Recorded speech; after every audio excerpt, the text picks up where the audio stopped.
سلام سلام كورات تقاتلتنا لومي فيلي دبل حبريتا ويكاني دخونتات نبي خير كم دلوناي كبابينا بوليتيكاوي شجراتنا خمي كابيت نبرو صاي خير الله حد حسابنا نقربنا نحنا ريتونا نص ريتونا نهب كم تفلطو بلصقنا هجدفن كتعرارخو خلو قالسنا خمي كم تاسي اب افريقيا بديس አበባ ዝነበረ ኢትዮጵያ ዝነበረ ጨናፍር ከመይ ገይሩ አባላትና ከም ተሃደኑ ፋሕም ዝበሉ እንታይ ዓይነት ስቃይ ከም ዝወረዶም እንታይ ዓይነት ቃልሲ ከም ተጎደር ኢና የና ኣብዚ ስርዓት ኢሳያስ ስልጣኑ ተናዊሕዎ እዩ ንኻልኣይ ግዜ እውን ድሕሪ ውግእ ፕሪቶሪያ ድሕሪ ቅለታ ድሕሪ ውዕሊ ፕሪቶሪያ ከም ስርዓት ተሰላልፋ ተቐይሩ ገለ አባላት ደንበ ተቃውሞ በቲ ጉዳይ ተጠቂሞም ኣይጸላዕናዮን ግን ከዓን ፖለቲካዊ ከይዲ ከመይ ክኾኑ ዝብለ ብኢትዮጵያ ኣቢሎም ይርከቡ ገለ ከዓኒ በቲ ናይ ፅምዶ መሰረት ከዓኒ ሕሉፋት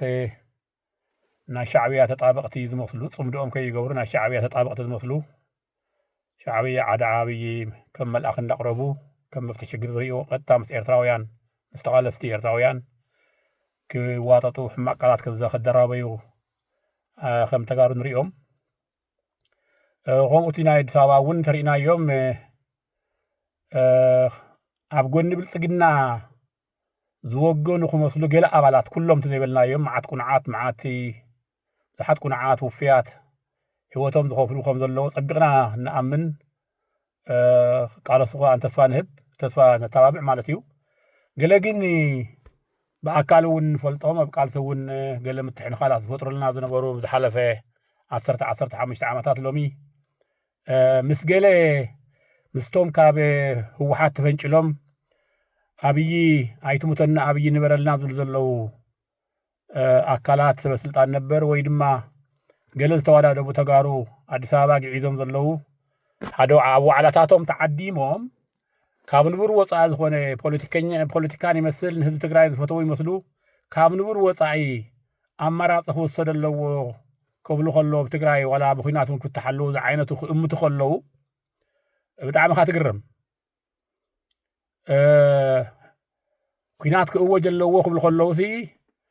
نحق ذوكم نقول إنهم سلفنا ذا عينته ونين دحرقهم مبرية أو على أم كيدها تأكيفها الذي ذي نايب حق يحس ولد اللو الرمون ذا اللو من البات فتي جنبار ناي إثيوبيا ذا اللو تقالستي بهيلات وينتاي كبار كم زلوا قبل له ምናልባት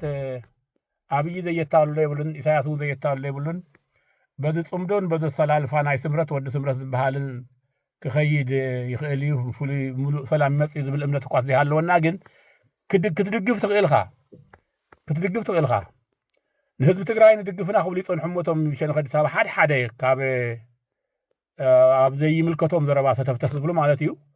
ንህዝቢ ትግራይ ንድግፎና ኩሉ መሪሕ ውድብ ከዓኒ ወቓዕ ኢሎም ኣብቲ ኣብይ ዝጭድሮ ዓውዲ ኮይኖም ክጭድሩ ትሪኦም ውሕዳት እዮም ውልቀ ሰባት የብልካ ዝሕለፍ ነገር ኣይኮነን እዩ ምክንያቱ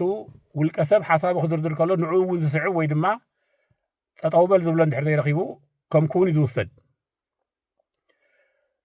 እዚ ኣነ ብሸነኽ ትግራይ ዘለው ፀረ ኤርትራውያንና ዝብሉን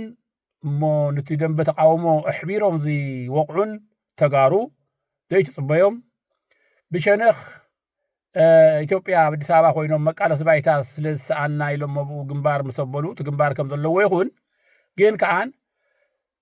ህልም ዝበለ ፀረ ወያነ ፀረ ወያነ ክህረም ኣለዎ ኣብ ዝብል ኣኼባታት እንዳተሳተፍካ ወይ ከዓነ ብፌስቡክን ብዩቱብን ዝግበር ጎስጓስ ንኻልኣይ ሳልሳይ መዓልተይ ሓሳብ ይበሉ ኣለኹ እዚ ጠቕላላ ኣዕናዊ እዩ ወያነ ክህረም ኣለዎ ማለት ሒዝዎ ዘሎ ሓይሊ ቀሊል ኣይኮነን ክህረም ዘይክህረም ካሊእ ጉዳይ እዩ ንዑ ወታደራዊ ጥበቡ ይምልከት ኣቦትኡ ኮይና ኣይህረምን ክዕወት እዩ ገለ እኳ ዘይበልና ናይ ምክልኻል ዓቕሙ ክጠናኸር ከም ዝኾነ ሪኦ ብቐሊል ነገር ዝህረም እውን ኣይኮነን እዩ እቶም ዝሃርሙ ክሃርሙ ዝደልዩ ዘለዉ እውን ብቐሊል ነገር ክሃርሙ كم زي يقولوا خم زي يقول كلهم يفلطيهم أبو أتيخاب زي اللي كاس حليب إذ كان متبلع جن زي اللي خوينو يسمعني زبهال تندلي أبلع لي ويانا دي ناخذ بالنيرنا أبلع لي أبي ناخذ بالنيرنا أبلع لي محران ناخذ بالنيرنا أزينا خاف تقال سريحنا سلذي عاونا قلنا سلذي عاونا نفلطينا كمول كسبات انتاي زاربلو انتاي نرغيدو مفتقال سون نريفلطنا ግን እዚ ጉዳይ እዚ እቶም ልቦና ዘለዎም ሰባት በቲ ይኹን በቲ ክእርሙ ኣለዎም ክብል ከለኹ እቶም ኣዲስ ኣበባ ዘለዎም ሞ ፀረ ወያነ ዝኾኑ ኤርትራውያን መሲሎም ዝሰብኩ ዘለዉ ብፌስቡክን ብዩቱብን ጥራይ ኣይኮንኩን እቶም ኣብ ትግራይ ዘለዉ እውን ንሻዕብያ ዝጣበቕ መሲሎም ንክልቲኦም ኣነ ክእረም ኣለዎ ክግንሑ ኣለዎም ዝብል ምክንያቱ ንሕና ክልተ ፀላእቲ እዮም ዘለውና ይዛመዱ ኣይዛመዱ ክልተ ፀላእቲ እዮም ዘለውና ህግደፍን ብልጽግናን تخالي صعبينيو إذا بوتي خوين لخنا مارطي دخلن بد ساباي هالو هقدف تقراي هالو هقدف بد سابا عن تقاري هالو انصار هو واحد إذا كلت صلاتي بقال سلاح سعر بالنمبر ذتناوحي النوح أبزي تاريخنا أبزي تزروانا خنصيق يبلنا بدعوانا تقراي ناي وياني أي ملكتنان مسورري ند سابا قط مسورري إرتها قط مسورري شعون ركبلو እዞም ሰባት እዚኣቶም ዘም ክልተ ሓይልታት በወራርነት ኣነ ኩሉ ግዜ ዝነፅጎም ስለ ዝወረሩ ስለ ዝጨፍለቁ ህዝቢ ስለ ዘብረሱ እዩ ካልእ እንታይ የብለይን ካልእ ቆለዛር የብለይን ናይ ህወሓት ንበር ህወሓት ከይትውቃዕ ዝብል ንከይትውቃዕ ባዕላ ትገብሮ ጥበባት ይከላኸለላ ድሓር እዞም በአዲስ ኣበባ ብሎም ዘለዉ ተቃለስቲና ዝብሉ ንሓንቲ መዓልቲ እውን ሕጂ ማለት መላዳ ሕጂ እቲ ተፈናቂሉ ዘሎ ወገኖም ዝኾነ ህዝቢ شلو بلو مزارب حد زربا في يبلنبر بزعبو وي بزعبان حلف حلفهم بسنك ويانا نام بباله بصيحم اللو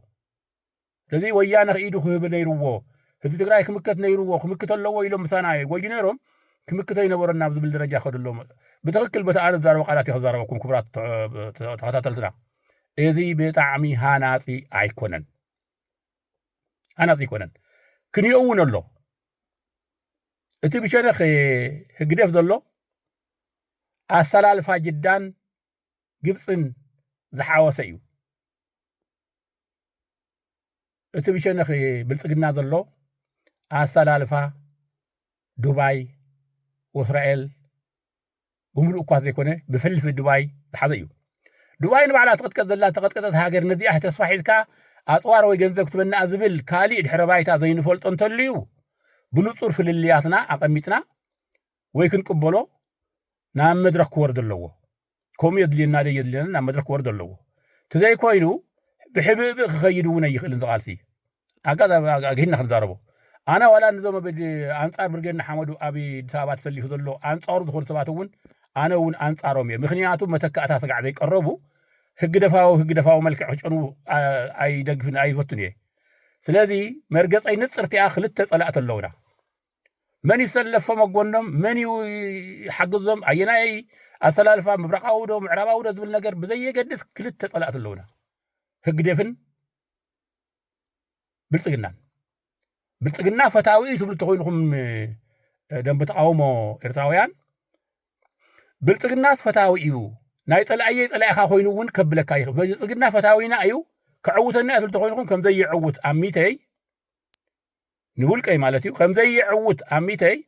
باطعي ابطحي بتمنيتوس عصبي ابطحي بتمنيتوس ارتراوي منغستي ناي مقام حاجزي اخغبر بلتقنا صوتا قي بحريو نايد العالم ناشح بارنتيو هيقدف كان كعوتنا يذبلو تقارو انتليون كوينمون كومو جن كان مقالة غزيا وربحاتات انتليو سكي نريو ابصوم دو يلخو اب بلصقنا يلخو اب هيقدف يلخو هيقدفن بلصقنان صلاة حزبي ኤርትራ صلاة حزبي ትግራይም ወያነው ንሐውስቶ ዝብል ዘሎ ወያነው ጠፈአሎ ዝብል ከአነ ሎ ድኹማት ፖለቲከኛታት ኣብ ኤርትራ ኮይና ተንኹ ነርና እኮ ከምቱ ወያነ ኮይና ፖለቲካና መተንቀሳቀስና ስለዚ እዚ ጉዳይ እዚ ሕማቅ እዩ ናብ ዘይኸውን ሃለው ይኸይና ኣቱ ሕማቅ ነገር ይኸይደሎ ካብ ህግደፍ ንጽበዮ ነገር ካብ ብልጽግና ንጽበዮ ገለገለ ተረኒ ወያነ ከም ጸላኢት صلعيت حزب إيرترا حزب تግራይ حاليا ملس كم صلعيت كوينا هنقالوسنا ዝብሉ ከዓ ኣለዉ ዋ ጨርቂ ይግበረልኩም ሕሮም ኮይኑ ግን ህዝቢ ኤርትራን ህዝቢ ትግራይን ሓደ ህዝቢ ክትንከፍ ዘይብሉ ብብልጽግና ይኹን ብህግደፍ ተዋሪዱ ክነብር የብሉን ክንቃለሶ ኣለና ዝብል መርገጽ ከዓ ኣለና ኣነ ኣብዚ ሰምር ኤርትራዊ ኣብ ህዝቢ ኤርትራ ህዝቢ ትግራይን ሓድነት ህዝቢ ኤርትራ ሓድነት ህዝቢ ትግራይን ብጀካ ብልጽግናን ህግደፍን ዘይብሉ ህዝቢ ብሰላም ክነብር ምስ ኩሉ ሰላም ክነብር ዝኽእል ሕብረተሰብ ክጣየስ ይኽእል ዝብል እምነት ኣለና ሳልሳይ ኣሰላልፋ ክመጽእ ይደፋፋ ኣሎ ጉዳይ ስለዚ ኣብዚ ሕስብ ኣቢልና እንተ ተዛርብና ሓሸና እምበር ኣዲስ ኣበባ ያይ ቁም ነገር ተረኺብለይሲ ወይ ብተሓደ መልክዕ ከዓን ምክልኻል ሃገር ስለ ዝኾነ ምክልኻል ሃገር ዝብሉ ኣቀረባ ፀንሑቱን ክፋት ከዓኒ ቁም ነገር ተረኺቡ ተሓዚና ዞናዊ ኣህጉራዊ ጂኦፖለቲካዊ ዓለም ለኻዊ ፖለቲካዊ ረብሓታት ዝሓዘ እዩ ዝናወጥ ዘሎ ሕጂ ዝግበአና ዝነበረ ኣብ ማእኸላይ ምብራቕ ተወሊዑ ዘሎ ኩናት ቀሊል ነገር ስለ ዘይኮነ ዓለም ሙሉእ ትጭንቀሉ ስለ ዘላ ብኢኮኖሚ እውን ፍሕት ክንብል ከም ዘይንኽእል ብሃገራት ብደረጃ ኣህጉር በፂሕናሉ ዘለና ደረጃ ብልጽግና ምጭናውን ህግደፍ ምጭናውን ክሕሰበሉ ዘብሉ ጨና ከይውድአና ንጠንቀቕ ለበዋይ እዚኣ ኣጋጣሚ ትማሊ ማሕበራዊ መራኸቢ ዝረኣኽዎ ሓደ ሰብ ይፈልጦ ብኣካል ስሙ ኣብ ቦትኡ ክወርዶ ይደልን እየ ምክንያቱ ናይ ባዕሉ ኣሉታውን ኣወንታውን ኣብ ቃልሲ ኣፀቢቕና ስለ ንፋለጥ ስጋዕ ክንድኡ እንተ ደኣ ዝኸይድ ኮይኑ ጉዳይ እዚ ንሕና ሓደጋታት እንዳወሰኽና ንነብር ኣለና ሂልና ተመሊስና ምስቶም ከምኡ ዝብሉ ድዩ ምስቶም ካልኦት ድዩ እስኪ ኢልና ወሪድና ኣብ መድረኽ ክንከፍት ንክእል ኣለና ክቡራት ተኸታተልቲ እዚ ሓሳብ እዚ እንተ ደኣ ተመቺኩም ሼር ላይክ ሳብስክራይብ ግበሩ ናብ ኩሉ ኣባፅሕዎ ሓንቲ ፍረ እንተ ደኣ ተረዳእትኩም ኣብዛ ሓንቲ ቃላት እዚኣ ተረዳዲና ኣለና እቲ ኻሊእ 10 ቃላት ግን ኣይተረዳድና ኣለልኩም ክትእርሙ ክትውስኹ ትኽእሉኹም እዚ እንዳበልኩ ንሎም ዝበልናዮ ነዚ መስል ይቐኒየለይ